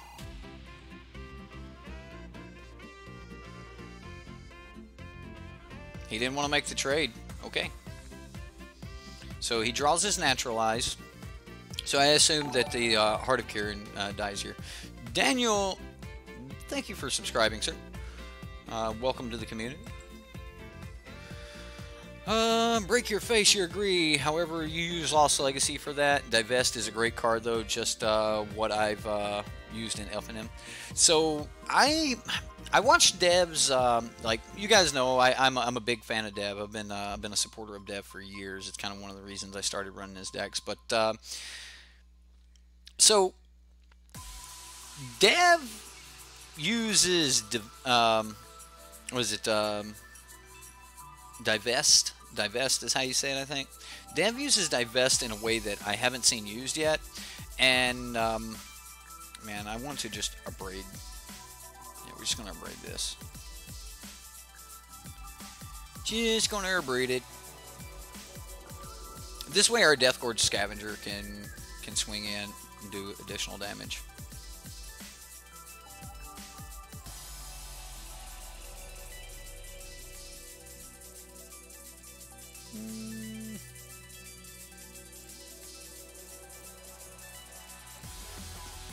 Do I want to gain life? I don't need to gain life. I want to do more damage, so I'm going to eat his Naturalize.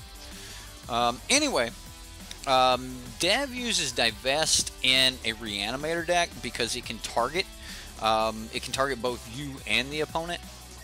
So he can actually target himself and throw one of his targets for reanimating back. So Divest is...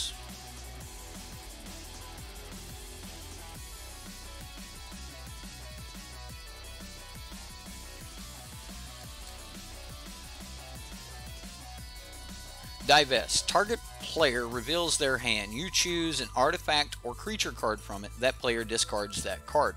So Duress for artifact and creature. That's probably the best way to explain it. Duress for artifact and creature. Anyway, Divest is it's a really good card, and he uses it in the Reanimator deck, so he can actually target himself and say, I'm going to throw Dargaz away, and now I'm going to reanimate it with Liliana, or something like that. So there's some really cool interactions there with Divest, but he can also just like you call that fairy Duress. Okay.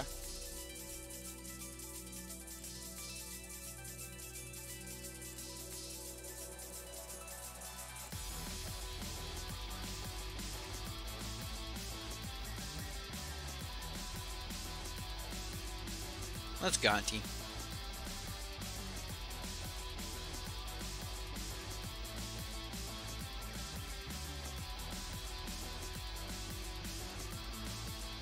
All of these are great.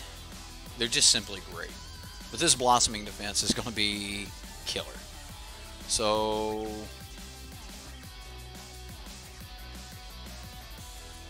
We're going to push lethal on the opponent. We're going to let him draw a card here. And I'll just eat my own Abrade. I don't want to eat a creature. I need him to grow. We don't necessarily need him to grow, but depending on if the opponent blocks here, and I assume the opponent will block. But the main reason I wanted him to grow is so that he lives through this. Now if the opponent has a blossoming defense, he needs to fire that off just to make the trade. And no trade. Okay.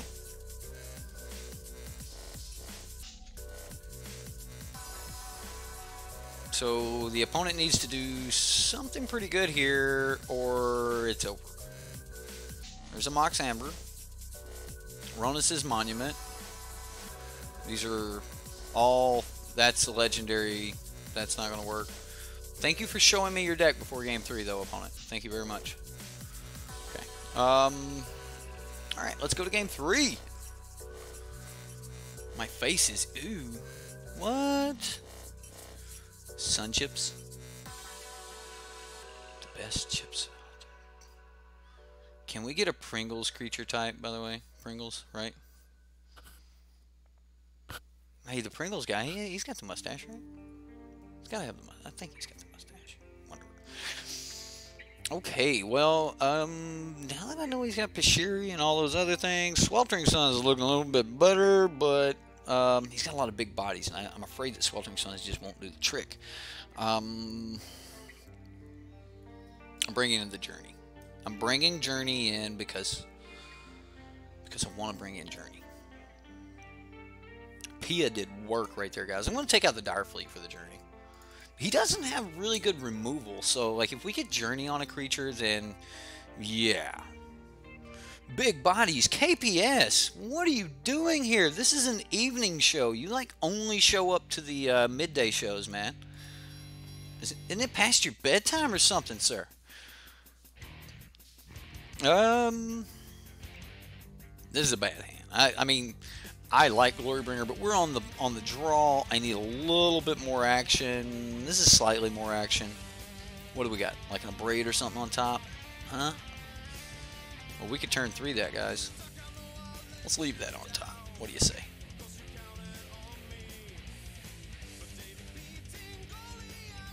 There's a Llanowar. Swamp? No, it's a Goblin Chainwhirler. Well, hopefully he doesn't have too much going on here. Don't have your Still Leaf. Don't have Still Leaf.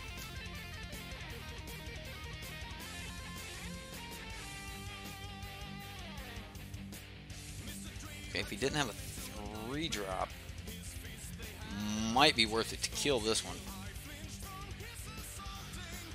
Okay. Like, is it worth it to kill one of these? I think it is.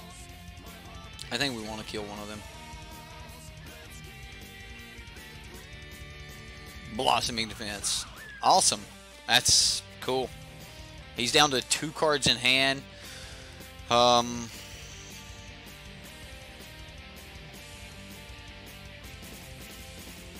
Tell me it's like a Branch Walker. Vizier of the Menagerie. Wow. I like it. I like it. Here we go. Turn 3 Chainwhirler.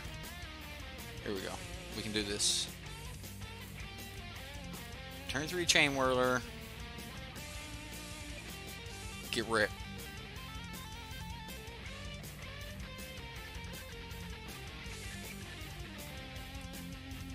It's a good card. It's a really good card.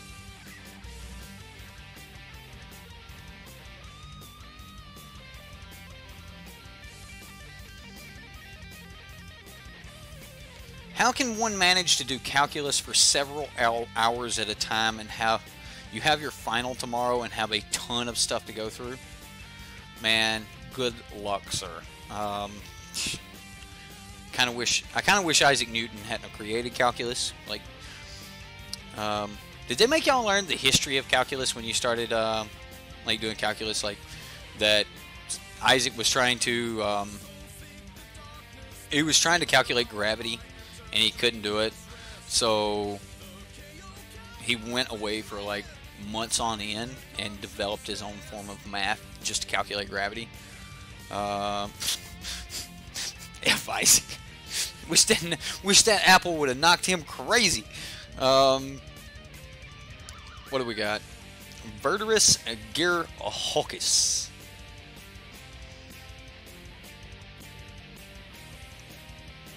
Okay. Well, Alvarosca's Contempt this then.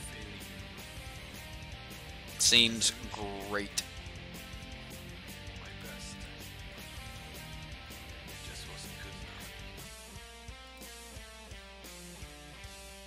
Contempt you?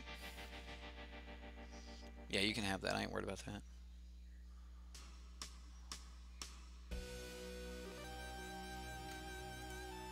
Sweet.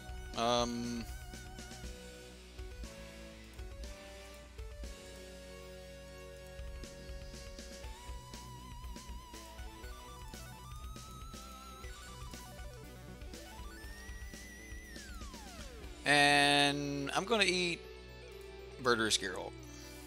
Not that I think he's got a way to get it back, but we're not swinging this turn, so I don't need the buff, so I'm just going to take the extra points of life. And then swing for 3. Goblin Chainwhirler. Let's go to work.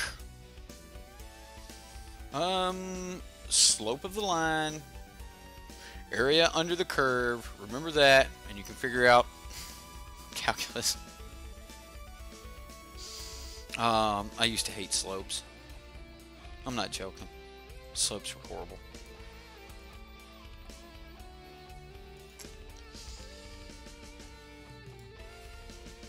We're all Magic players. We should all like math to some extent, but I'm afraid I'm going to have to quit the calculus talk in this stream because that could get depressing really quick. There's some people out there that have nightmares about their calculus and trigonometry exams and such. So you notice how we just like fade away from the game because there's a Goblin Chainwhirler on the battlefield. Yeah, Chainwhirler, we're getting there. Hey, we went 2-1. We played 3 games. We went 2-1. Calculus is butt.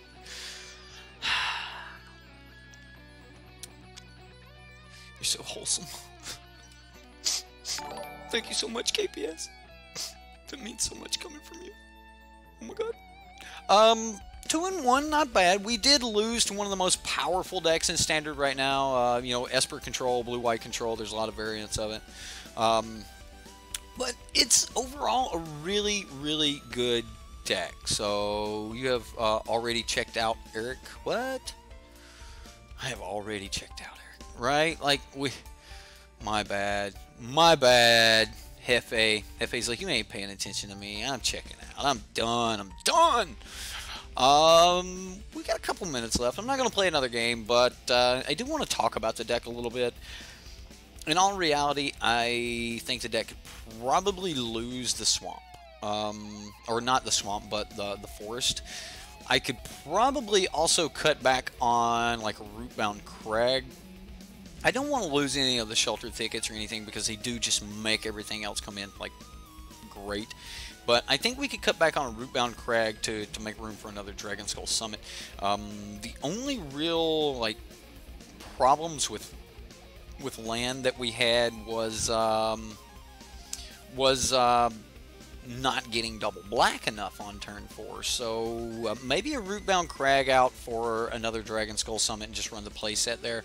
I mean, we are kind of split down the middle so that we can hit kind of like everything, especially red. So like that is a thing.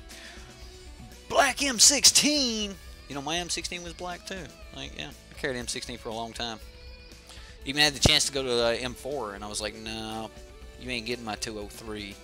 And then later they were like, you know, we can put a 203 on an M4. Some of you out there are military, and you're like, oh, you carried a 203, right? Blooper. Yeah, doing work. Actually, the blooper was the one we let the assault gunners carry. It was the old wooden handle, you know. Boom. Boop. Yeah, blooper. Anyway,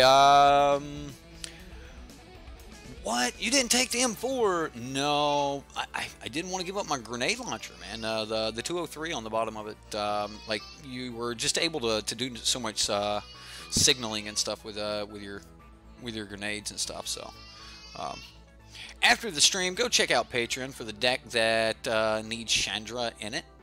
Understood. I will. I'll check that out. I'm also probably going to be doing like a late night stream, so if some of you are late or awake later tonight, you're probably going to see me do a stream. Those of you that are going to be at work and stuff tomorrow, wow, Lincoln, really, dude, he's just screaming top of his lungs like he wants in the door. Hold on a minute. Let's say hi to Lincoln. You guys want to say hi to Lincoln? We've got a couple minutes left. Let's say hi to Lincoln. I'll be right back.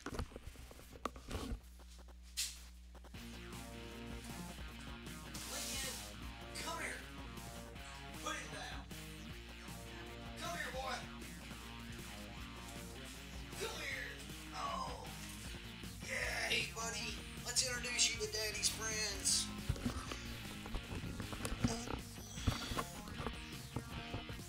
Look at that. Say hey. See ya? Hey. Yeah. Say hey. Hey. Yeah. Yeah. Uh-huh. This is Lincoln, everyone. This is my son. This is actually one of the reasons I started streaming. Ended up staying home taking care of this guy, and oh, hey buddy, I love you too. Anyway, started taking care of this guy, and figured I could do something with my extra time. So don't be like me, kid. Taking calculus exams, worrying about your test. There's certain aspects there, Zach Stillo, that I like. So yeah, he can do that. You know, seems good. Seems good. Super Saiyan Lincoln, right? Anyway, guys, I had a lot of fun with the stream tonight. The only thing that I really think that I might change, Magma Spray was not as good as I hoped it would be. We didn't run into as many red-black vehicles. Maybe it's just a fluke, or everyone's like, I'm not running that deck. It had too many... No one says that, right? It had too many showings in the top 8. I'm not going to run it. Like, who does that, right? Link, dude, are you just gonna, like, hey, you're not doing anything. Anyway, so, I don't think that, maybe it's Brawlers. No, I don't think Brawler belongs in the deck. And I was really happy with Naturalize against the blue-white decks, which is the deck that we're going to need some more help against. We might have to actually pull in some more cards. Like we might need some more duress. We might need other ways to deal with planeswalkers. You have to be able to deal with that Teferi. If you can't deal with Teferi, then you're just going to die to the blue-white versions of the decks. Teferi has to be dealt with post haste, and I don't know a good way to do it. So like we do have to come up with a good answer for Teferi if you're going to be running these Jund lists and things. Otherwise, drop the green altogether in this deck. Everywhere that we have green, you can throw in a little bit of counter. And all right, we'll sit down, buddy. Here. Oh, all right. Well, that ain't gonna work. That ain't gonna work. All right, whatever. Anyway, my advice is to actually drop the green altogether. I don't think this deck needs green. If you want to play something like this, everywhere that you see green, put in some blue, put in some counter spells, some syncopates, some actual negates and things like that. And I think it's going to increase your odds against cards like Teferi and things like that. Naturalize is a really, really good card though, and I do think that it was a worthwhile card to put in the deck. But for the most parts, I wanted to try Jund, and in order to play Jund, you got to have green in the deck. So, and Eric's back to Grixis. That's because the meta is forcing us to have negate. If you don't have negate right now, it's going to be hard to play. You calling the kitty? He's calling the cat. You hear him? He's like, come here, kitty. Yeah. Come on, Fox. You gonna come up here too? Everybody coming in the office? Everybody's in here, huh? Yeah? That's right. That's right. Good girl, that's right. Well, Fox is a boy, but the dog's a girl, so He knows good girl. Anyway, guys, I had a lot of fun. I hope you guys had fun. If you want to help support this stream, there's a number of ways you can do it. You can do it through Patreon. You can do it through the live streams with the super chats. You can sponsor right here on YouTube. It's like being a Twitch subscriber, and if you do that, you're automatically the stream boss. So you can fight Barry down there for his last 3,000 points. Or you know, if you guys just want to help out the community, throw some of your ideas and things like that over on our Reddit. There's a ton of people over there. There's a ton of people over there, you know, looking at decks and brewing with decks and things like that. I know a lot of you are in exams week this week, so you know, remember, real life is more important than a game. But I hope we see you hope we see you around anyway. Everyone, please go check out the decks on Reddit. Absolutely, go to the Reddit, check out those decks. Rush has got some decks over there.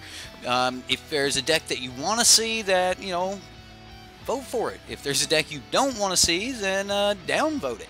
I hate to tell people to downvote, but you know, if you don't want to see a deck win, then that's what voting is all about. You know, cast your vote. Yes, no. Awesome stream. Got to heal a bit. Barry, you didn't have to do that, man. And you're like, meh. We'll make it a little bit harder to kill, right? Thank you very much, Barry. And your deck is along with Justin Clays and Jareth Miles as my next decks to run out. I've been meaning to get those out all week, but I have just haven't got around to it, man. I just have not got around to it. And but thank you all so much for everything it is that you do. Hope you enjoyed the stream, and we'll see you next time here on Sideboard MTG. James, hope you enjoyed Jund. I know you're a big fan of Jund. Be looking forward to your Jund dinos. All right, guys. We'll see you next time. Oh, what do we have coming up tomorrow night? We've got Dev's deck, Jund Reanimator. Yeah.